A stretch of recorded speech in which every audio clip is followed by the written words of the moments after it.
कराया आदरणीय हमारे हीरा नंदाचार्य जी महाराज ने। जय हो जय हो जय हो जय हो।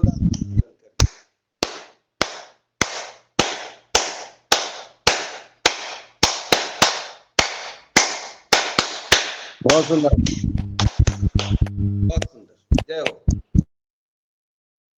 सुंदर, बहुत सुंदर, वाह, मजा आया।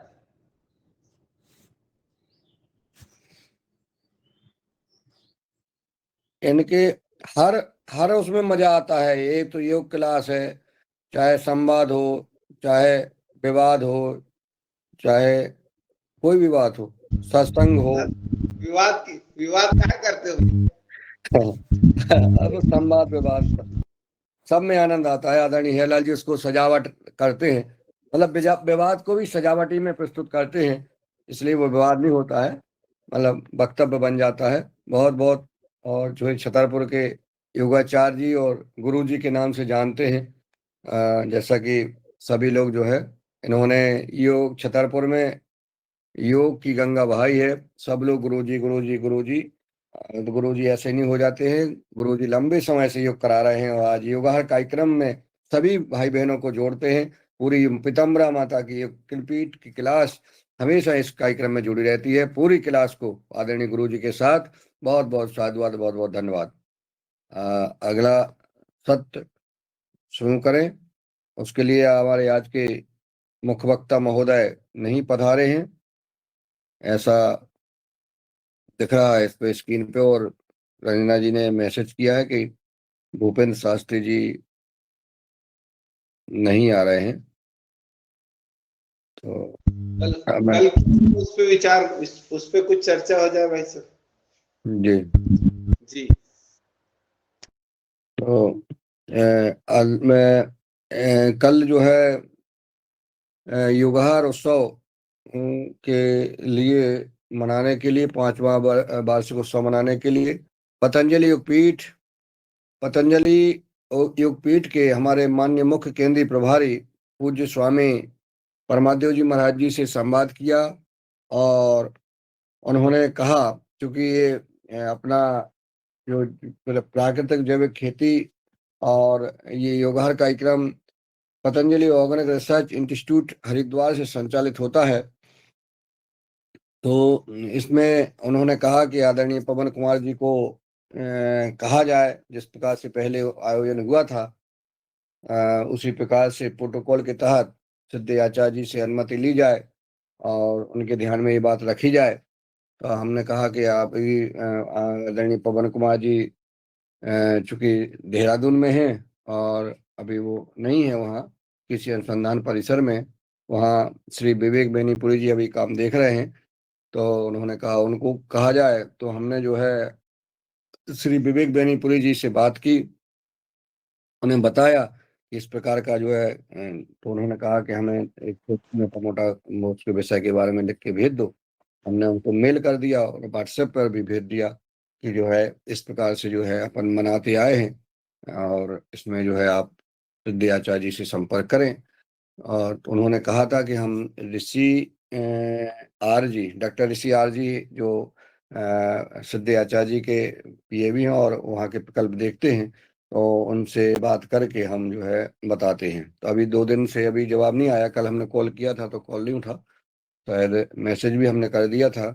दूसरे दूसरे ऑप्शन में भोपाल में जो जगह देखी गई हैं उसमें माधव आश्रम देखा गया। माधव आश्रम में गर्मी के सीजन में वहाँ कार्यक्रम नहीं होते हैं और वहाँ ऐसी व्यवस्था नहीं है कि वहाँ कार्यक्रम कराया जा सके, संभव नहीं है, क्योंकि बहुत गर्मी पड़ती है मई के महीने में वहाँ, बहुत गर्मी है। दूसरा स्थान गांधी भवन देखा। गांधी भवन में रहने की मात्र जो है 30-40 व्यक्ति रहने की व्यवस्था है और जो वहाँ का सभागार है और वहाँ व्यवस्था है, वहाँ बहुत महंगाई है, बहुत उटपटांग जो है पैसे उन्होंने रेट लगाए हुए हैं। और रेट जो है मुझे व्हाट्सएप पर हैं उपलब्ध, वो उसके रेट। तीसरा जो है जगह देखी है इस मध्य प्रदेश सिंधु भवन, जो डॉक्टर कुसुम भारद्वाज जी ने एक कार्यक्रम कराया था साहब के पुण्यतिथि का, तो उनसे संपर्क किया गया, उन्होंने वहां भेजा आदरणीय सोनी जी को। उन्होंने पूरा मध्य प्रदेश सिंधु भवन दिखाया। जो उनका एस्टिमेट दिया, वो एस्टिमेट भी बहुत ज्यादा है, क्योंकि वहाँ 60,000 रुपये पर डे के हिसाब से उन्होंने उसका वो बताया, और 3 दिन का 1,80,000 रुपये प्लस जो है 10,000 लाइट का बताया। ऐसे मिला जुला के बहुत 5-7 लाख से प्लस जो है वो आ जाएगा, जो युगार कार्यक्रम कराना अपने, क्योंकि सामाजिक कार्यक्रम है, तो इस दृष्टि से वहाँ भी नहीं हो पा रहा है। ऐसे मिला जुला के सारे भोपाल में जो है, जो अपनी प्राइवेट स्तर पर जो अपनी बात की देखी गई, वो संभव नहीं लग रहा है। और फिर जो है ये चर्चा हुई कि अगर पहला प्राथमिकता अगर पतंजलि से जवाब मिल जाता है, अगर सिद्धाचार्य जी की आशीर्वाद मिल जाता है, अगर वहां से सहमति मिल जाती है, तो हरिद्वार प्रथम। दूसरा अगर नहीं होता है तो फिर इसके लिए हमारे आदरणीय शरद वर्मा जी, आदरणीय रामकृष्ण रघुवंशी जी जो है विचार करेंगे, और वह जो है इसके लिए पर्याप्त रहेंगे। आदरणीय मीना जी और रमेश चंद्र मेहरा जी ने ये सारी चीजें देखी हैं, और शरद वर्मा जी से चर्चा की है। उन्होंने कहा भी कि चलो आप जो है नर्मदापुरम आ जाओ और वहाँ हम देखते हैं। तो नर्मदा मैया का आशीर्वाद हमें लगता है कि वहाँ मिलेगा, और वहाँ पर जो है ही कार्यक्रम कराने की हमें ऐसा लगता है कि अगर पतंजलि पीठ से सहमति अगर नहीं मिलती है, व्यवस्थाएं अगर नहीं होती हैं, तो फिर वो का चुप एक वो हमने एक वो बात बताया था ना, कि जब लंका जा रहे थे तो सारे बंदर बैठे थे, तब उस समय जामन जी ने हनुमान जी से कहा कि का चुप साध रहा बलवाना, पवन तनय बल पवन समाना। इसी प्रकार से फिर हमने शरद वर्मा जी से कहा कि भैया आप अब चुप ना साधो, चुप्पी छोड़ो तोड़ो, और जो है अब अपना काम शुरू करो। तो वो तो हमेशा कहते हैं, उनका तो इतना है इस समाज में और उद्योगपतियों में, व्यापारिक दृष्टि में, किसानों के उसमें, और प्रशासनिक स्तर में इन लोगों का है वर्चस्व। ये देखने को मिलता है हमेशा कि जो है जहां भी जो कह देते हैं। तो कल चर्चा शरद वर्मा जी से हुई, शरद वर्मा जी इसके लिए तैयार हैं, और शायद अभी जुड़े नहीं थे शरद वर्मा जी, नहीं तो जुड़े हैं सर प्रभु। अच्छा, अरे अरे, वाह, जुड़े हैं। तो आदरणीय शरद वर्मा जी से कहा था, और वो तो अब आपने देखा इटारसी का कार्यक्रम, तो इटारसी का कार्यक्रम किसी के मन से उतर ही नहीं रहा है। और ऐसी भव्य व्यवस्थाएं आदरणीय शरद भैया ने कराई थी। रामकृष्ण रघुवंशी जी का इसमें श्रेय था बहुत ही। पूरे सदन का डंडे वाले इंतजार कर रहे हैं। लो जो कल डंडे वाली चर्चा भी हुई कि जो है जो भव्य कार्यक्रम हुआ था उसको कहीं भुलाया नहीं जा सकता है, और वो इसलिए जो है सब जगह जो है फीकी लग जाती है। और मैं अब चाहूंगा आदरणीय शरद वर्मा जी से कि अब आए और वो बताएं कि क्या कर सकते हैं। सभी लोग चिंतित हैं कि कार्यक्रम के लिए जल्दी से जल्दी तय हो जाए। आदरणीय शरद वर्मा जी को ही हम आमंत्रित करते हैं। सदन को कोटि कोटि प्रणाम। और हमारे यहाँ तो माँ नर्मदा जी की कृपा है और सब योगहारियों की मेहनत है। जब हमारे क्षेत्र में मुन्नीलाल सर आए थे और उन्होंने 20-25 दिन कमर कस के हमारे दादू के साथ पूरा भ्रमण किया क्षेत्र का, और सारे जितने भी हमारे योगाहारी थे सबने बढ़ चढ़ के हिस्सा लिया। बहुत अच्छा कार्यक्रम हुआ। सभी लोगों ने पार्टिसिपेट बहुत अच्छा किया था। सारे लोग आए थे। आज भी हमें हमें याद है, हमारे भ्राता भगवान दास कुशवाहा जी, सभी लोग आए थे और सभी की याद हमेशा याद आती है। हमने देखा था इतने थके होने के बाद भी मुन्नीलाल सर जी का डांस करना, और हमारे वर्मा जी इतने बीमार होने के बाद भी वो आ, मुन्नीलाल सर रोक रहे हैं और वो रुक नहीं रहे। बहुत बहुत एक एक चीजें बड़ी यादगार हैं वहाँ की। और बहुत, और मैंने कल भी इतना भोपाल में घूमे, पर मैंने मुन्नीलाल सर से यही रिक्वेस्ट करी कि आप तो यहाँ बोलें। यहाँ कोई मना नहीं करता, कोई व्यापारी कभी मना नहीं करता है। अगर उसको हम मांगेंगे 2 दिन के लिए रिसोर्ट तो वो देगा अपने को, जैसी भी जो। अभी इस बार इच्छा है कि नर्मदापुरम में माँ नर्मदा जी के किनारे किया जाए, जिससे लोगों को एक माता का जो अनुभव होता है, एक जल संरक्षण होता है, एक सफाई के ऊपर बहुत सारी चीजें कि वहाँ का आज भी हमारे यहाँ नर्मदा जी का जो टीडीएस है वो भी 150 से लेके 170 है, जो बिल्कुल सबसे अच्छा माना जाता है। उतने टीडीएस का पानी है। लोग आज आरओ से पानी कर रहे हैं, और हमारी माँ नर्मदा जी का जो पानी है वो आज 160 से लेके 170 टीडीएस का पानी है। अगर आप 2 या 3 दिन आपका स्वास्थ्य गड़बड़ है, आप 3 दिन नर्मदा जी का पानी गर्म करके अगर मटके में रख के पीते हैं तो समस्त पेट की बीमारी आपकी ठीक हो जाती है। ये बहुत सारे चमत्कार हैं। ये कोई जल रखने के लिए नहीं है घर में कि आपने एक बोतल में रख लिया और उसको डाल दिया। इसकी महत्वता के लिए पुराने जो भारतीय संस्कृति में जोड़ा गया है, उसका महत्व है कि अपने जो पानी पीने का हो वो इतना शुद्ध होना चाहिए, इसके लिए आपको जोड़ा गया है। तो मैं तो सदन से कहूंगा, अगर हरिद्वार का पहले आज भी हो जावे तो बहुत अच्छी बात है। जैसा, क्योंकि वहाँ जो गुरु जी का जो आशीर्वाद मिलता है वो बहुत ही ईश्वर तुल्य होता है। इसलिए जैसा मुन्नीलाल सर जी उसको रखें, पवन सर जी रखें, वैसे ही हम लोग चाहेंगे। जो मार्गदर्शन मिलेगा, नर्मदापुरम की टीम तो हमारी इतनी जोरदार है कि वो कंधे से कंधे मिला के सभी लोग इकट्ठे हो जाते हैं। बस हमें तो बस 15-20 दिन के लिए फिर मुन्नीलाल सर चाहिए, और तो ज्यादा कुछ वो नहीं। जी ओम प्रणाम। भैया आपका जो स्नेह है, आपकी जो पकड़ है, जो आपका अस्तित्व है समाज में, वो निश्चित जो है जिसने पास से देखा है, और हम तो बहुत करीब से देखा है।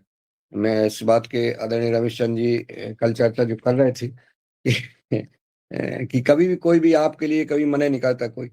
हमने देखा भोपाल में लोग कितने पैसों की बात करते हैं, और जब नर्मदापुरम में आपके साथ जाते हैं तो सारे व्यापारी, भैया सर भैया आज आपकी बार मेरे यहाँ कार्यक्रम करा दो, मेरे रिसोर्ट में कार्यक्रम करा दो, ऐसे लोग जो है एडवांस चर्चा करते हैं।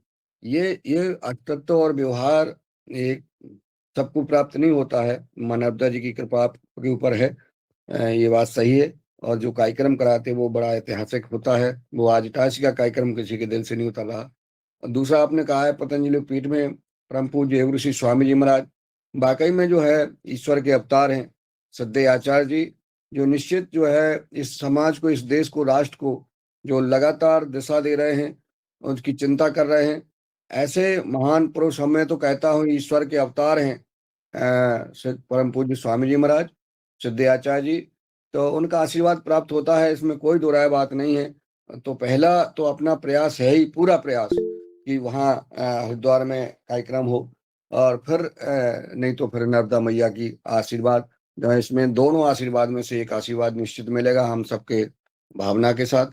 अब जो है थोड़ा एक प्रोटोकॉल होता है कार्यक्रम कराने का, वहाँ सारी चीजें, अगर वो वहाँ पतंजलि फेज 2 में बैलेंस खुला है, इस वजह से थोड़ा सा सब करना पड़ता है व्यवस्थाएं, नहीं तो सारी चीजें हो जाती। अब वो देखते हैं कैसा, आज मैं फिर संवाद करूंगा, और जो भी होगा, हमने 2 दिन का समय आदरणीय शरद भैया से और रघुवंशी जी से, मीना जी से, रविशंकर मेहरा जी से, सबसे बोला है कि 2 दिन और देख लेते हैं, 2 दिन के बाद जो है अपन फिर चर्चा करते हैं।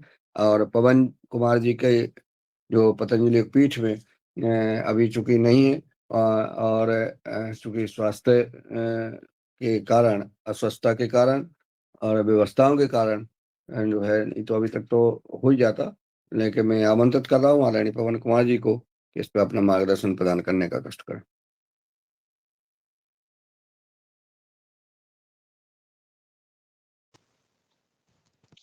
जी नमस्कार सभी को। बहुत सुंदर चर्चा, और मुझे लगता है कि कहीं ना कहीं से तो आशीर्वाद जरूर मिलेगा, चाहे गंगा मैया का मिलेगा, चाहे नर्मदा मैया का मिलेगा। तो इस योगाहार कार्यक्रम के पहले जो 2 कार्यक्रम हुए हैं वो इन्हीं 2 नदियों के किनारे और इसके अनुभव के साथ हुए हैं। तो फिर से हमें आशीर्वाद ज़रूर मिलेगा, ऐसी पूर्ण आशा है और इसकी तैयारी भी जो है वो हो रही है। तो देखते हैं अब कहाँ पर का नंबर इस बार आएगा। और बिल्कुल दोनों जगह की यादें हमारे लिए बहुत ही अच्छी रही हैं। इसलिए पहला कार्यक्रम विशेष रूप से क्योंकि बहुत पहली बार हम एक-दूसरे से मिले थे। पहली बार एक-दूसरे से परिचय हुआ पर था सर और आप बहुत शामिल गहरी होंगे हुई थी। वही कार्यक्रम होगा, जी, आपका जी, जी। शामिल होना बहुत जरूरी है सर। यही मैं जी। कहने वाला था शरद बस भैया, यही मैं कहने वाला था सर कि बिना वो आपके कार्यक्रम होगा ही नहीं। जब ही सर वो जी, कार्यक्रम बहुत अच्छा होता है जब आप उसका नेतृत्व करें। जी। जी, बिल्कुल ये जो नेतृत्व है वो तो सभी लोगों की सहभागिता है। और क्योंकि अकेला किसी व्यक्ति का कोई कार्यक्रम नहीं है, योगा हर किसी अकेले किसी के बस की बात नहीं है। ये चूँकि हमारा एक सम्मिलित प्रयास है, ये सम्मिलित प्रयास की वजह से ही ये बहुत सारी जो बिल्कुल असाधारण से होने वाली जो चीज़ें हैं, वो सबके प्रयासों की वजह से संपन्न हो पाए। वो निश्चित रूप से हम सब प्रयासरत हैं और अपने मन की भावना बिल्कुल अच्छी है, शुद्ध है। तो पहला जो हमारा कार्यक्रम रहा था वो जो मैं कह रहा था कि हमारी बहुत ही अच्छी यादें इसलिए हैं क्योंकि हम पहली बार एक-दूसरे से मिले थे। हमें नहीं मालूम था कि कौन कैसा है, कहाँ पर है, कैसे मिलना होगा। तो लेकिन हम बहुत ही प्रेम पूर्वक हमारे जो भी साथी आए हम भोजन की व्यवस्था जैसे हम कहें भगवान दास कुशवाहा जी का नाम आया है, वो मूँग की दाल अपने साथ जबलपुर से उसको अंकुरित करके लाए थे और हमें पहले दिन का भोजन वहीं पर उन्होंने ही करवाया था। इसी प्रकार से जो अन्य जगह से जहाँ-जहाँ से भी भोजन की व्यवस्थाएँ हुई, हर एक दिन जो भोजन की व्यवस्थाएँ थीं अपने आप में बहुत ही स्मरणीय रही हैं और बहुत ही सुंदर उसका रहा। चाहे हम फ़ील्ड में गए, फ़ील्ड में अलग-अलग जगह पर कभी नाश्ते का इंतज़ाम हो रहा है, कहीं पर भोजन का इंतज़ाम है, कहीं पर रास्ते में चाय का है, फिर रात को है हमारा भोजन का। तो इस तरह से सबकी सहभागिता के बिना ये कार्यक्रम बिल्कुल भी संभव नहीं हो सकता था। तो और उसके बाद फिर हम नर्मदा मैया के भी हमने दर्शन किए। कार्यक्रम तो अपने आप में था ही, जो जिस प्रकार से वो संचालित हो पाया और सब लोगों ने मिलके जो सहभागिता की, स्वामी परमार देव जी ने योग करा दिया 2 दिन तक। इस तरह से कार्यक्रम बहुत ही स्मरणीय रहा और बहुत ही सुंदर रहा और उसको भुलाया नहीं जा सकता और इसी प्रकार से पतंजलि का भी जो कार्यक्रम था, उसमें भी बहुत बढ़िया तरीके से सबकी सहभागिता के साथ बहुत बढ़िया कार्यक्रम और उसके बाद फिर अंतिम दिन स्वामी जी का आशीर्वाद, उससे पहले आचार्य जी का आशीर्वाद और भी बहुत सारी हमारी मेमोरीज़ उसके साथ रही है। तो इन्हीं हमारे बहुत ही अच्छे अनुभव के साथ और अच्छे भाईचारा के साथ और बिना किसी स्वार्थ के साथ जब हमने कार्यक्रम किया है, तो उसकी यादें बिल्कुल बहुत बढ़िया है और हमारे मन में भी यही रहता है कि उसकी गुणवत्ता में किसी भी प्रकार से जो भी हम कार्यक्रम करें, जब भी करें, तो उसकी गुणवत्ता हमारी बिल्कुल बहुत ही अच्छी होनी चाहिए और एक से एक बढ़ कर के हमारे कार्यक्रम होने चाहिए।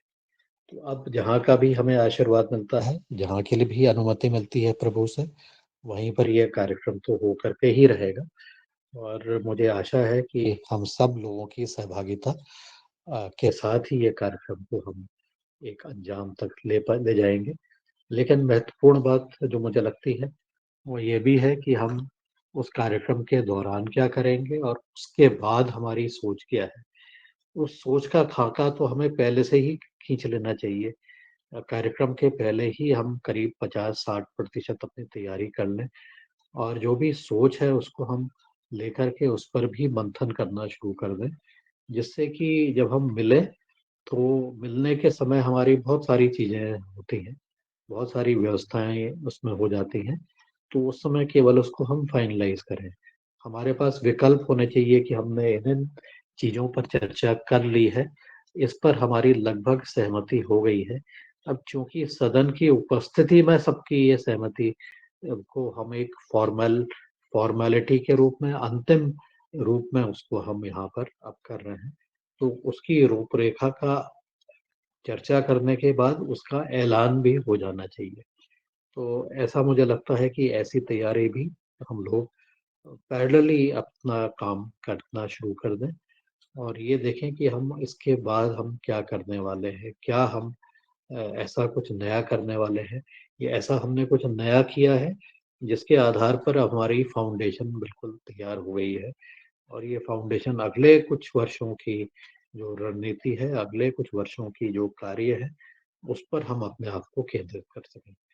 तो जो भी हमारे इस तरह के विचार हैं, इसको हमें ज़रूर चर्चा करते हुए इसको एक आगे के अंजाम की तरफ सोचना चाहिए और इसके साथ ही जो बाकी हमारी अभी तक के उपलब्धियाँ हैं, जो भी अनुभव है, वो तो ख़ैर उसको उसके आधार पर ही ये सब चीज़ें बनेंगी, क्योंकि एक आधारशिला तो निश्चित रूप से रख ली गई है।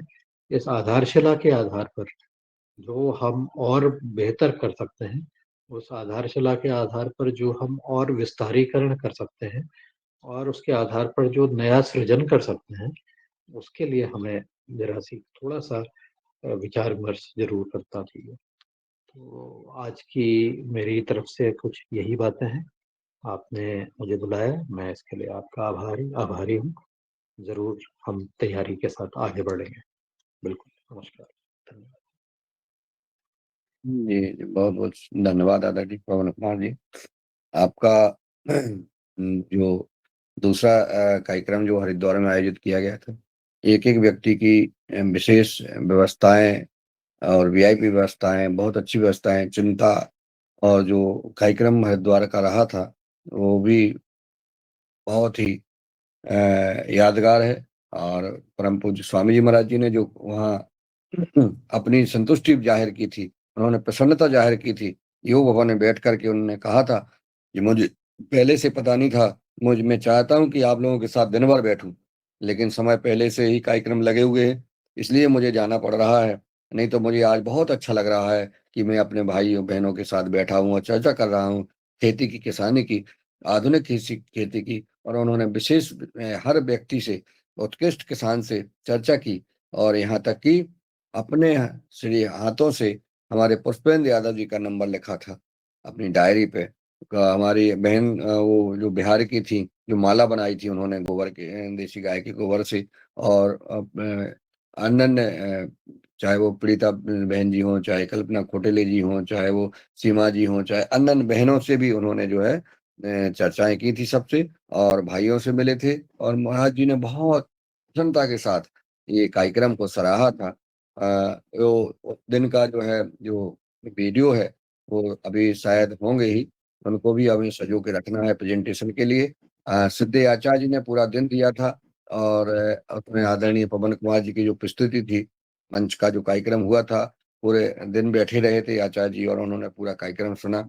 और सभी का सम्मान आज सिद्धे आचार्य जी के द्वारा हमारा अयोध्या मंदिर का जो स्टैच्यू था, वो प्रदान करके सबका उन्होंने आशीर्वाद दिया था। हमारे बीच में बहुत ही उत्कृष्ट कार्यक्रम हुए। चाहे वो परम पूज्य स्वामी जी महाराज हो, सिद्धे आचार्य जी का, हमारे एनपी सिंह साहब जी आए थे और सभी प्रकल्प जो पतंजलि से संचालित हैं, सबका जो है मार्गदर्शन हमें सबको प्राप्त हुआ था। और तो ये बहुत ही उत्तम था। इसलिए दोनों कार्यक्रम, जो इटारसी का कार्यक्रम और हरिद्वार का कार्यक्रम, ये दोनों बहुत ही अद्भुत कार्यक्रम उत्सव हुए थे। इसी प्रकार से हम चाहते हैं कि तीसरा तीसरा कार्यक्रम जो करने जा रहे हैं, वो भी इसी प्रकार के भव्य हो और दोनों जगह से कहीं जहाँ भी होता है, उसकी तैयारी जो आदरणीय पवन कुमार जी ने कहा है, इसके बारे में हम दिनेश जी जुड़ गए हों और आप सब जो है इसमें थोड़ा-सा पवन सर जी से हम ज़्यादा रिक्वेस्ट नहीं करेंगे ज़्यादा, चूँकि अभी चूँकि वो आराम से रिक्वेस्ट वो रहें। लेकिन थोड़ा-सा दिनेश जी से चर्चा करके और जो है हम उसमें थोड़ा-सा क्या कर सकते हैं अभी से हल्का-हल्का सा होमवर्क वो करने की शुरुआत करें और फिर उसके बाद जैसा भी होता है तो लगभग इस हफ्ते में कन्फर्म हो जाएगा जगह। और फिर जो है पूरा कार्यक्रम करें। तो इसमें किसी भाई-बहन का कोई सुझाव, कोई अपना देना चाहते हैं, तो सादर आमंत्रित हैं, हैंड रेज़ कर दें या अनम्यूट करके अपनी बात रख सकते हैं। जो भी भाई इस पे चर्चा करना चाहते हैं कोई। जी, आदरणीय डॉक्टर रावत जी। जी ओम, सभी को सादर प्रणाम। जैसा आदरणीय पवन सर ने कहा है, तो हम आज से ही कम से कम जो आउटलाइन है उसको बनाना शुरू कर दें। तो आप लोग बताएं, मैं लिखते जाता हूँ। आप लोग कि हम पहले दिन पहुंचेंगे तो क्या करेंगे, मोटा मोटा एक हिसाब बनाना शुरू कर दें। एक हमारे पास कुछ रहेगा कि फिर उसमें फेरबदल चलते रहेगा, तो 2 4 6 राउंड में कुछ ना कुछ बेहतर हो जाएगा। जी,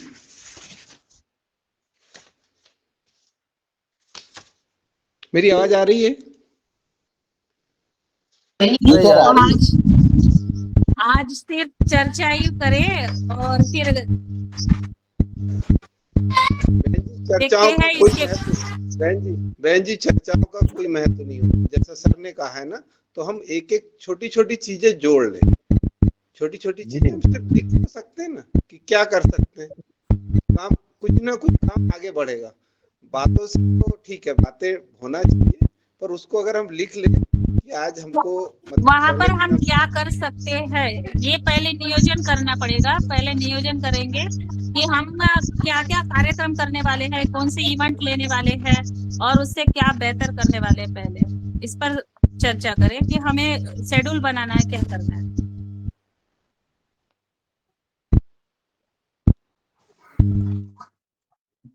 जी, रमेशन मेहरा जी का हैंड रेज्ड है, उनका वो प्रश्न ले लीजिएगा, उनके कमेंट्स। जी रोशनलाल जी। दादू जी रमेश चंद्र मेहरा जी। जी ओम, सदन को नमन। चर्चा बहुत अच्छी चल रही है। निश्चित रूप से सबसे पहला कार्यक्रम तो जो है कि हमारी जो व्यवस्था है और उस व्यवस्था के संचालन के लिए हमें तय करना, एक टीम तय करनी पड़ेगी कि जो भी हमारे अतिथि आ रहे हैं वो सही पर यथास्थान उनकी व्यवस्था हो जाए, ये काम देखना है। दूसरा, जब हम पहुंच जाएंगे सब लोग, जो जब भी पहुंचेंगे, जैसे भी पहुंचेंगे, कोई चाहे दिन में पहुंचे चाहे रात में पहुंचे, पर उनकी व्यवस्था है, क्योंकि गाड़ियों का रहता है कि कोई गाड़ी कभी आ रही, कोई गाड़ी कभी आ रही, तो वो यथास्थान पहुंचे, इस पर बहुत सबसे ज्यादा ध्यान देना। और जब वो वहां पहुंच जाए, तब आप एक सत्र जो होगा पहला, वो आपस में परिचय का ही होगा कि भाई वैसे तो सब एक दूसरे को जानते हैं, फिर भी थोड़ा सा परिचय हो जाए, कौन क्या कर रहा है इस पर भी, और अभी तक हमने क्या किया है इस पर भी थोड़ी चर्चा हो। और इसके बाद फिर विषय के जो निर्धारण हैं, जो कि हम करते ही हैं कि भाई किस पे, जिसमें जिसकी भी एक सीक्वेंस बन जाए कि हम इन इन विषयों पे पहले दिन, दूसरे दिन और तीसरे दिन, और फिर कहीं मान लो आसपास भ्रमण का यदि हम रख रहे हैं तो वो भ्रमण का स्थान पहले से ही तय हो जाएगा। एक दिन तो निश्चित रूप से हमें भ्रमण का रखना ही पड़ेगा। जो हम जो भी जिस क्षेत्र में भी हो रहा है वहाँ जो भी अच्छी चीज है उनको देखें, क्योंकि दूर दूर से लोग आते हैं, तो उनके मन में रहता है कि वहाँ के आसपास की जो चीजें हैं उसके संबंध में हमारी जानकारी हो जाए। जैसे मैं यदि नर्मदापुरम की बात करूं, तो हमारे नर्मदापुरम के पास एक तो आजमगढ़ की पहाड़ियां हैं, जिसमें प्राग ऐतिहासिक शैल चित्र बने हुए हैं। उसको अपन देख सकते हैं कि किस तरह से हमारे पूर्वजों ने कोई चीजें करके गए हैं, और वो आज तक भी लाखों वर्षों से सुरक्षित है। वो भद्दे जरूर हुए हैं, परंतु फिर भी वो कुछ ना कुछ अपनी बात करते हैं, तो वो हो सकता है। आगे और भी पास में ही जो है एक संगम है, बांद्राभान पर संगम है, वो देख सकते हैं। फिर हमारे यहाँ जो पास में जो भीट रिसर्च स्टेशन है, उसका भ्रमण हो सकता है कि भाई गेहूं पर क्या हो, किस तरह से जो उसका अनुसंधान होता है, किस तरह से उसके बीज को सजो के रखते हैं। वहीं मत्स्य पालन पर भी वहाँ एक कार्यक्रम है। तो इस तरह जो हमारे खेती से संबंधित जो चीजें हैं उस पर भी वहाँ पर हो सकती है। तो इस तरह से आपने पहले से ही तय करके रखना पड़ेगा कि हम कहाँ जाना है, इस तरह। जियो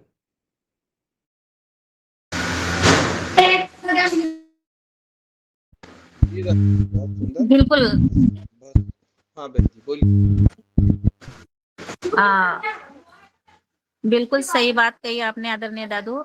और इस यही डिसिप्लिन होना जरूरी है कि हमें पिछले बार जब हम इटारसी का प्रोग्राम किया था तो बिल्कुल परफेक्शन में नियोजन हुआ था कि हमारा 3 दिन किस तरह से हमने कार्यक्रम किए थे आयोजन। और ऐसे मुझे भी लगता है कि एक दिन हमारे जो मुख्य वक्ता भी आएंगे जो हमारे कार्यक्रम में हम उन्होंने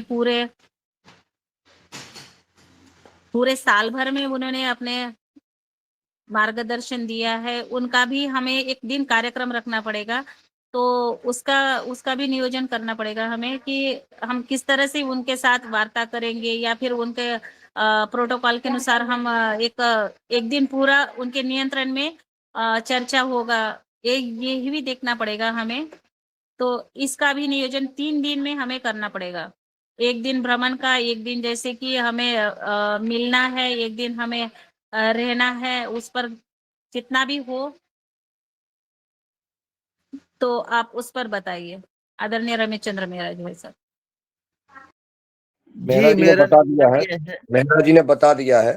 अब मेहरा जी से क्या उन्होंने अपना प्रस्ताव दे दिया है। वो आदरणीय डॉक्टर राउत जी से निवेदन है कि मेहरा जी का प्रस्ताव लिख लें कि पहले दिन जब हम शुरुआत करेंगे तो उसका आपस में परिचय हो, और परिचय के साथ साथ छोटी एक्टिविटी भी उसमें वो बताएंगे अपनी, ताकि सभी को मौका मिल जाएगा बोलने का और अपनी बात रखने का। तो पहला जो सत्र में जो पहला कार्यक्रम होगा वो परिचय का कार्यक्रम, परिचय के साथ उनकी हल्की सी एक्टिविटी क्या रहेगी। ये लगभग अपना पहला सत्र लगभग लंच के पहले पहले ये सब हो जाएगा। ये कार्यक्रम लिख लें, ये जी बहुत अच्छा प्रस्ताव है। जी आदरणीय सर पवन कुमार। भाई साहब। हाँ सर कुछ बोल रहे हैं स्वागत। जी, मैं बस जब ये चर्चा होती है तो मुझे पिछले 2 कार्यक्रमों की याद आती है कि हमने वहाँ पर क्या किया। इटारसी में जब हम 1 दिन पहले हम पहुँच गए थे, तो हमने प्रथम दिन की शाम को आपस में एक गोल घेरा बना करके आपसी परिचय किया। सबको याद होगा मेरे ख्याल से कि हम रात के टाइम पर जितने भी लोग एकत्रित हुए थे, सबने एक गोल घेरे में सबका एक दूसरे के साथ परिचय हुआ और उसमें हमने करीब 2 घंटा से ज़्यादा का समय मुझे लगता है कि वहाँ पर हमने किया। और चूँकि पहली बार मिले थे तो बहुत सारी उत्सुकता थी कि कैसे हैं, कैसे दिखते हैं साक्षात सभी लोग। तो इस तरह से रात के टाइम पर तो हमारा ये परिचय हुआ और मुझे लगता है कि ये बहुत अच्छा रहा, क्योंकि उससे हमारा अगले दिन का समय की बचत हो गई। जब हमने हरिद्वार में कार्यक्रम किया, वहाँ पर भी हमने एक रात एक शाम पहले जब पहुँच गए थे, 1 दिन पहले पहुँच गए थे। शाम के टाइम पर हम हॉल में हमने भी एक सूक्ष्म-सा परिचय हुआ, क्योंकि कई सारे लोग एक-दूसरे को पहले से जानते थे और कुछ ही लोग ऐसे थे जो पहली बार आए थे कार्यक्रम में, तो उनके साथ फिर परिचय हुआ। तो ये तो हमारा परिचय का जो सत्र है, मुझे लगता है कि अगर सब लोगों की उपस्थिति 1 दिन पहले, शाम 1 दिन पहले हो जाती है, तो हमारा जो परिचय का जो सत्र है, उसका काफ़ी 60% 70% पहले दिन ही, पहली पूर्व संध्या में ही शुरुआत होने के पहले ही कर देना उचित रहेगा, क्योंकि उससे हमारा अगले दिन का सत्रों का समय हमारा के लिए हमारे पास बच जाता है, क्योंकि वो सत्र बहुत महत्वपूर्ण है मेरे ख्याल से। तो ये हमारा पहले दिन का जो रूपरेखा है, उसके आधार पर ऐसा हो सकता है।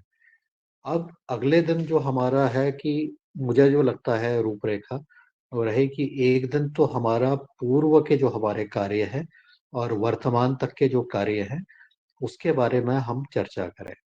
तो इसमें पूर्व के जो हमारे कार्य हैं और हमारे जो ऐसे वक्ता जिन्होंने अपना बहुत लंबे समय तक योगदान दिया है, नाम बोल देता हूँ मैं, डॉक्टर संतोष चौहान, डॉक्टर राकेश आर्या जी और इस प्रकार से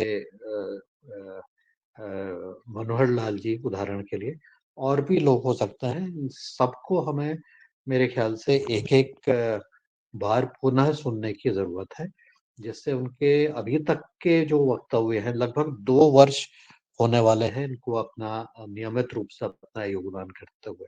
जून-जुलाई के महीने में इनको 2 वर्ष पूर्ण हो जाएँगे। तो इनको हमें सुनना है, उसके साथ हमारी जो रणनीति आगे चल रही है, डॉक्टर चौहान के साथ आपके मध्य प्रदेश में 31 फार्म लैब की मुझे वो बता रहे थे अभी कुछ दिन पहले, 31 फार्म लैब मध्य प्रदेश अकेले में ही चालू होने वाली हैं या वहाँ पर बातचीत चल रही है।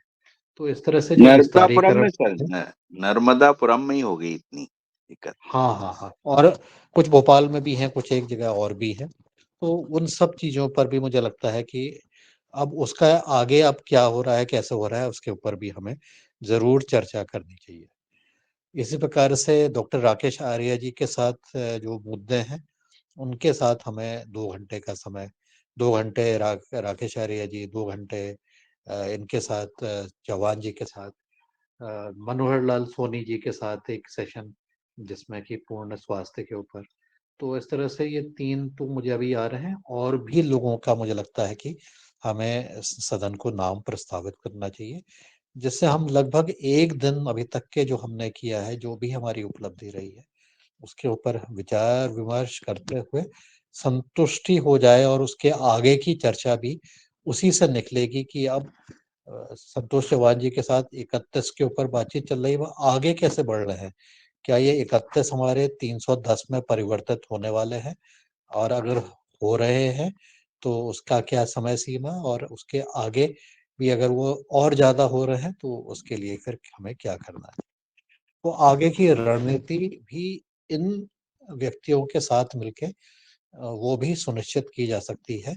तो कुछ हमारे कार्यक्रम इस तरह से भी ज़रूर हम कर सकते हैं, और इसके अलावा सबके पास बताने के लिए बहुत कुछ है, सबके पास कहने के लिए बहुत कुछ है, तो हम ग्रुप में भी चर्चा कर सकते हैं कि हम छोटे-छोटे ग्रुप में बैठें, अलग-अलग विषय का चिन्हित कर लें, अगर रोशन लाल जी और हमारा सदन इस तरह से चिन्हित कर लें कि हमारे लिए महत्वपूर्ण क्या है, क्या चीज़ हमारे लिए महत्वपूर्ण है, उन चीज़ों को चिन्हित करते हुए ग्रुप में भी चर्चा करें, और प्रत्येक ग्रुप में से उन विषयों पर 1 व्यक्ति या 2 व्यक्ति फिर सबके बिहाफ में प्रेज़ेंटेशन कर दें। तो हमारी अभी तक के जो कार्रवाई है, उसकी एक अच्छी एक चर्निंग हमारी हो जाएगी, एक मंथन हो जाएगा, और इस प्रकार से ये दिन को हम पूरी तरह से यूटिलाइज़ कर सकते हैं। बीच-बीच में अपनी ज़्यादा बोरिंग नहीं रहे, तो छोटे-छोटे कुछ एक एक्सरसाइज़ेज़ की जा सकती हैं, कुछ ग्रुप एक्टिविटी हो सकती हैं, कोई हँसी-मज़ाक हो सकता है, कुछ और चीज़ें हो सकती हैं, जिससे कि बहुत समय तक लोग नहीं बैठे रहें और उसमें कुछ न कुछ कार्य करते रहें। तो ये तो 1 दिन की हमारी चर्चा इस तरह से, और भी विषय इसमें जुड़ सकते हैं, और भी शेयरिंग इसमें हो सकती है।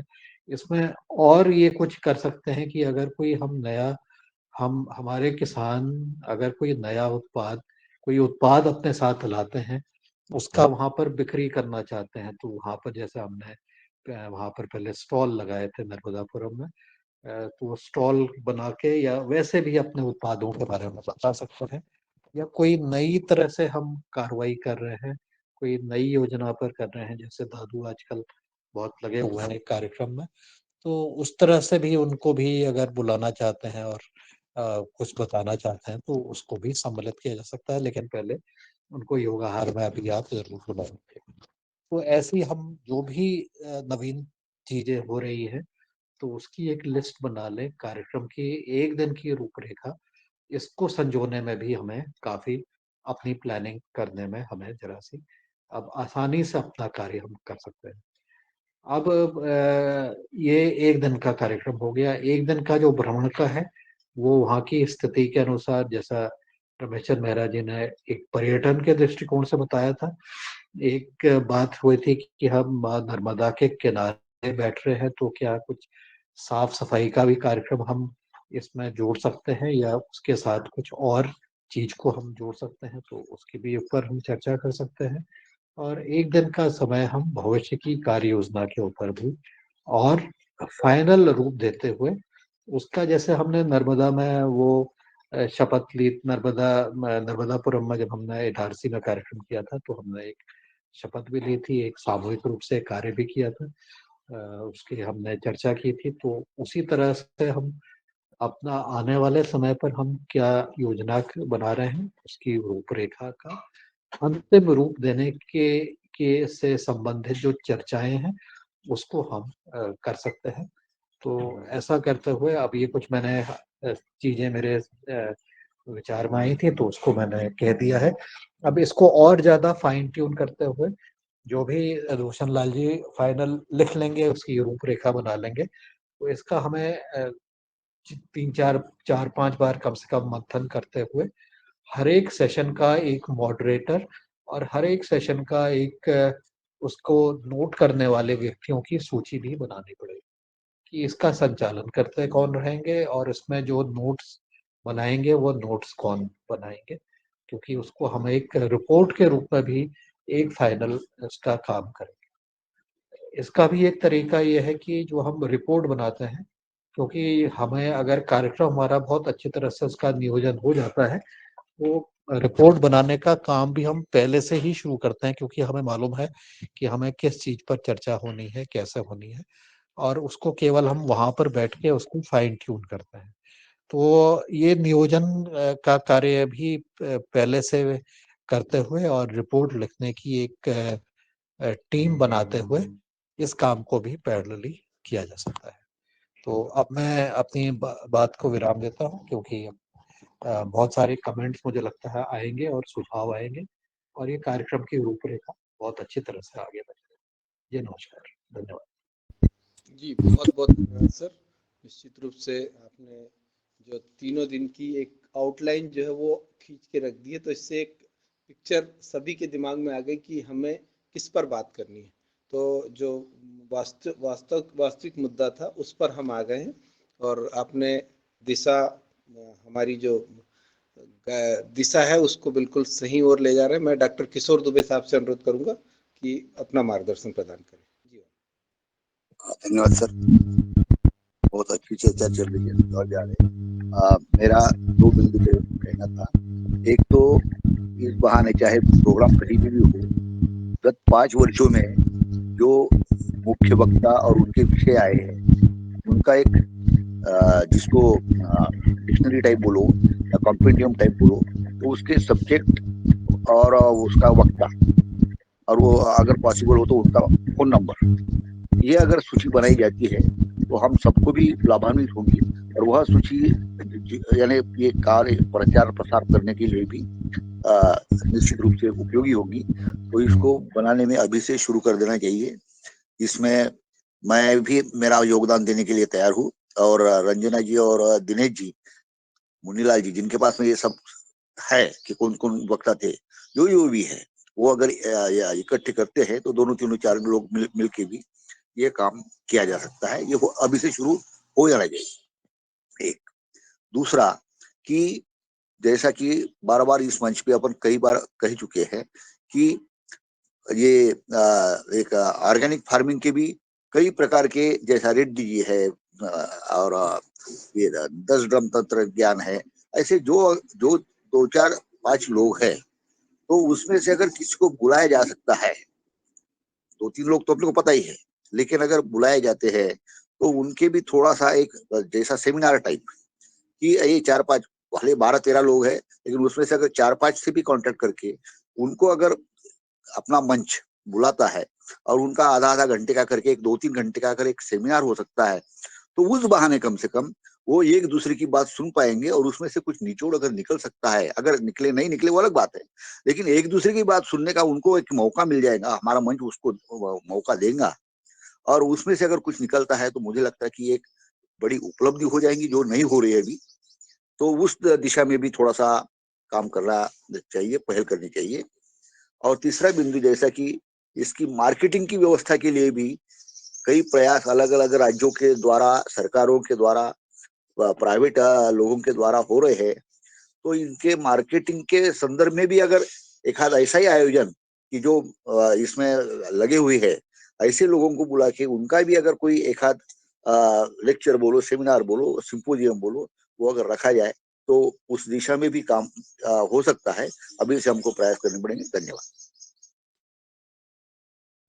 धन्यवाद डॉक्टर साहब, बहुत सुंदर चीजें आपने कही है, और निश्चित रूप से ये दोनों बिंदु आपने जो कहे मैंने लिख लिया हूँ, और इस पर भी हम जब पूरा प्लान बनाएंगे तो इस पर भी हम एक सिलसिलेवार इन पर चर्चा करेंगे। तो आने वाले समय में 1-2 दिन हम इसी पर देंगे और सभी से अपनी अपनी राय जानेंगे कि कौन किस तरह से हम इसमें क्या योगदान किसके हो सकते हैं और कौन कौन सी कोर टीमें हमारी बनेगी और फिर उसकी जो अलग अलग सत्रों की जो कमेटियां बनेगी तो उन पर भी हम कार्य करेंगे। मैं अनिल कुमार राय साहब से अनुरोध करता हूं कि आप आए और अपनी बात रखें। राय साहब। जी ओम, सदन को प्रणाम। सर, मैं इसमें एक अपना व्यक्तिगत सुझाव देना चाहता हूं कि किसी भी कार्यक्रम करने के पहले उससे संबंधित जितने भी कमेटियां हैं, पहले उन कमेटियों का गठन कर लेना चाहिए, जिससे कि यह कार्य सुचारू रूप से क्रियान्वित हो सके। जिसमें सर जैसे स्वागत कमेटी है, जो भी कहाँ से आए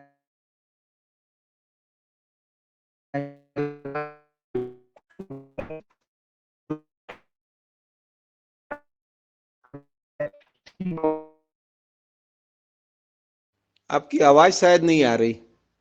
बाकी लोगों को आ रही क्या आवाज? राय साहब की आवाज आ रही है? नहीं आ रही है। राय साहब थोड़ा नेटवर्क में आइए। आप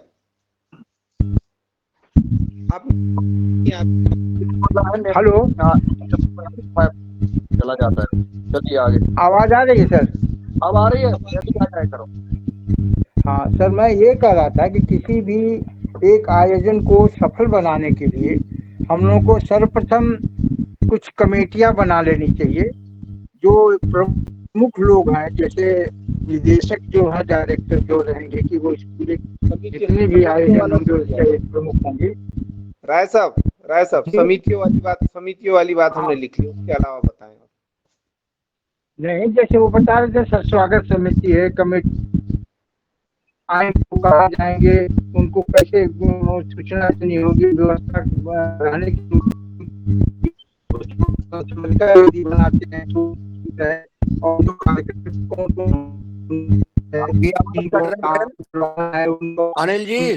अनिल कुमार जी, आपकी आवाज कट रही है। आपने जो कहा है सदन ने समझ लिया है कि आपको विभिन्न प्रकार की समितियां बनाना, विभिन्न कार्यों के लिए जो आयोजन होंगे उनकी समितियां बन जाएंगी। बहुत सुंदर सुझाव है आपका बहुत बहुत शादुबाद। नेटवर्क जरूर प्रॉब्लम कर रहा है, लेकिन आपने अच्छा महत्वपूर्ण सुझाव दिया। जी, लिख लिया डॉक्टर साहब। जी, धन्यवाद राय साहब।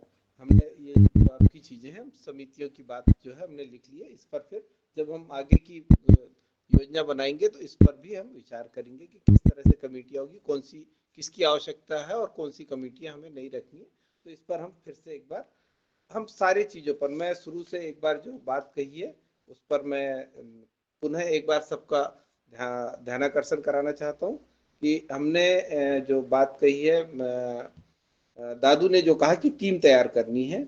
जो कार्यक्रम है सभी के रुकने की व्यवस्था, परिचय सत्र और कौन कौन सी जगह घूम सकते हैं, ये आपने वहाँ के बारे में बताया।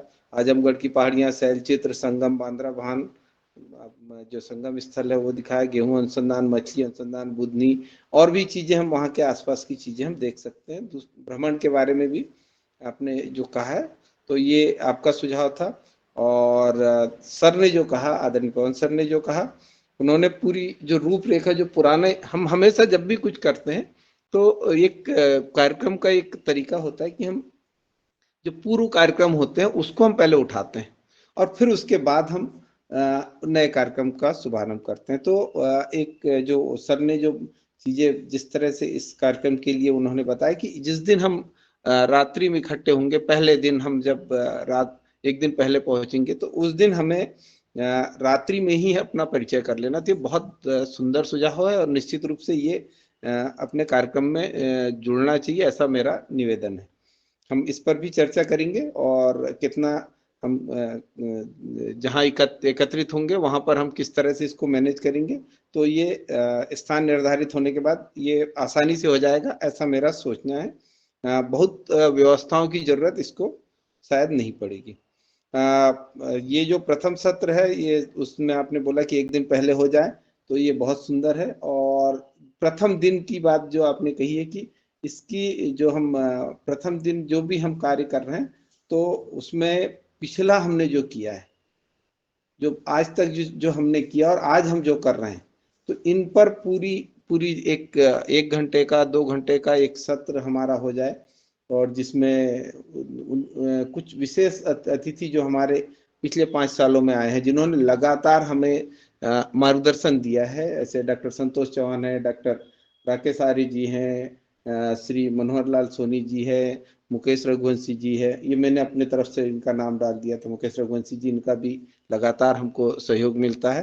तो और शायद झा जी को भी हम वहाँ अगर भोपाल के आसपास होता है तो रश्मि झा मैडम को भी हम सुन सकते हैं, और भी अगर कोई ऐसा हो, पर इस पे भी हम चर्चा कर लेंगे कि किनको हम समय दे सकते हैं, किनको नहीं, तो इस पर भी हम कर सकते हैं। सर ने जो कहा कि जो फार्म लैब हमारी बन रही, तो इनके लोगों को भी हम इस कार्यक्रम में आमंत्रित करें और एक मीटिंग, एक ग्रुप बना के अलग से इनकी मीटिंग कर लें कि इन लोगों के क्या चल रहा है, और उसको अलग से एक रिपोर्ट उसकी तैयार कर लें। तो एक ग्रुप वो काम कर लेगा, एक ग्रुप जो हमारे जैविक में हमारा जितना काम हो रहा, उस ग्रुप के लिए हम अपने ग्रुप बना के कार्य करने की बात कही, तो इससे हमारा समय बच जाता है।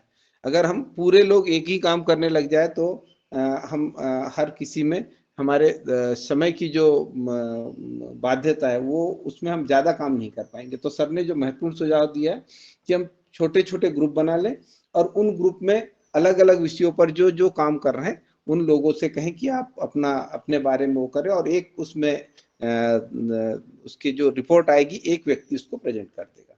तो ये बहुत सुंदर रहेगा। गौपालन, जैविक कृषि, समाज सुधार और ग्रुप एक्टिविटी, एक जो हम अलग अलग तरह की ग्रुप एक्टिविटी किसी भी तरह की, ताकि रिक्रिएशन बना रहे और बोझिल ना हो, वातावरण ऐसा रहे, हास्य और सब मतलब हम एक दूसरे के साथ बने रहें, जुड़े रहें। ये लगाव के लिए जो आपने सुझाव दिया, बहुत सुंदर सुझाव है सर।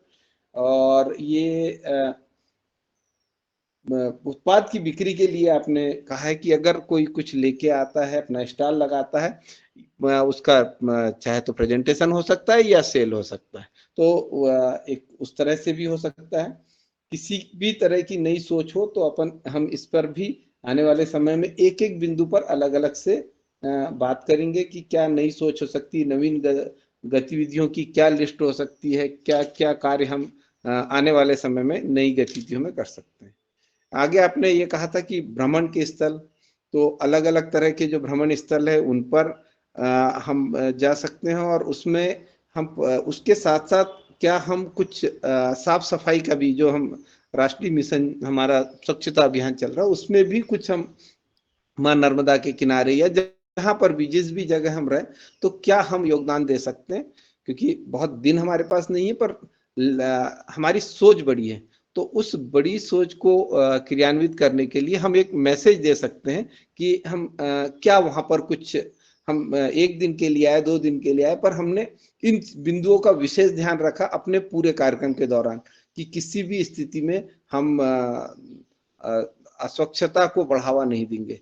तो इस तरह के कुछ चीजों को, कुछ बिंदुओं पर हम विशेष रूप से कार्य करेंगे, ऐसा आपने मार्गदर्शन दिया है।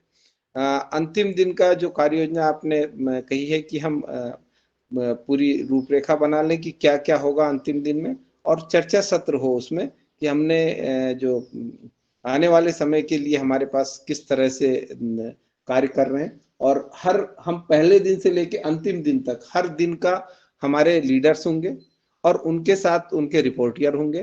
तो प्रतिदिन की रिपोर्टिंग होगी कि आज हमारे दिन किस तरह से हुआ, और जब जो भी हमारे चर्चा सत्र होंगे उनके अलग अलग, जैसा आपने कहा कि मॉडरेटर हम करेंगे, तो एक मॉडरेटर होगा, एक रिपोर्टियर होगा। तो उस रिपोर्टियर का काम होगा, मॉडरेटर उसको मॉडरेट करेगा कि कैसे सत्र आगे चले, और जो रिपोर्टियर है वो उसकी पूरी रिपोर्टिंग करेगा कि ये कार्य हुआ। और रिपोर्टिंग भी जैसा आपने कहा है कि ये ऑलरेडी हम लोग जानते हैं कि किस तरह से हम आगे बढ़ रहे हैं, तो कुछ छोटा मोटा उसका रूपरेखा रिपोर्टिंग का ऑलरेडी तैयार रहे, तो ताकि उसमें थोड़ा बहुत मॉडरेशन करना पड़े रिपोर्ट में भी, और उसी को हम प्रस्तुत कर सकें। तो ये आपका जो पूरा 3 दिन का एक मोटा मोटा आपने जो मार्गदर्शन दिया, उसको मैंने जो लिखा उसको मैं बताने का प्रयास किया।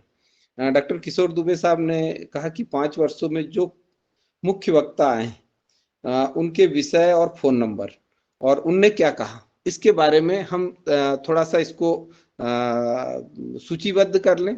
और आपने और दादू के पास पूरा लिखा हुआ मेरे ख्याल से, कौन आए और किसने क्या कहा। तो हम इसके लिए आपको और दादू को अभी से अभी अधिकृत करते हैं, ऐसा मेरा निवेदन है। आपको अधिकृत करने की तो मेरी क्षमता नहीं, मैं क्षमा चाहूंगा। मैं आपसे निवेदन करता हूं आप दोनों से, महानुभावों से, कि आप दोनों इस कार्य को संभाल लें, क्योंकि दादू हमेशा लिखते हैं और आप भी इस चीज को बढ़ाते हैं। तो आप दोनों इस क्रिया को संभाल रूप से ये काम हो जाएगा।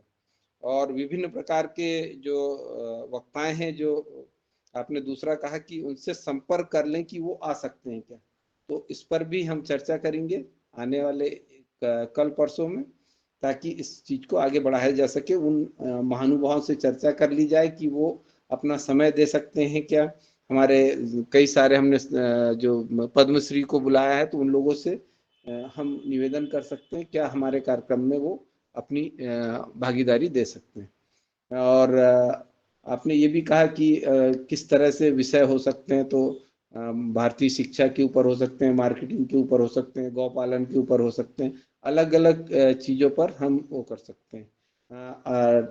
श्री अनिल राय जी ने जो सुझाव दिया था विभिन्न प्रकार की समितियां बनाने का, तो हम निश्चित रूप से इस पर भी कार्य करेंगे। व्यवस्था बनाने के लिए किस तरह से कौन किस चीज के लिए जिम्मेदार होगा, इसका हम निर्धारण करेंगे।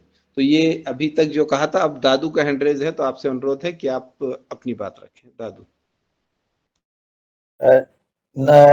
जितने भी मुख्य अतिथि आए हैं और जो भी योग कराने आए हैं, उनके नाम तो मेरे पास है, परंतु उनके नंबर नहीं है। मैंने नंबर नहीं लिखे, बाकी नाम सबके है। कब वो डेट भी है कि कौन डेट में कौन आए हैं, वो सारी चीज तो है जी।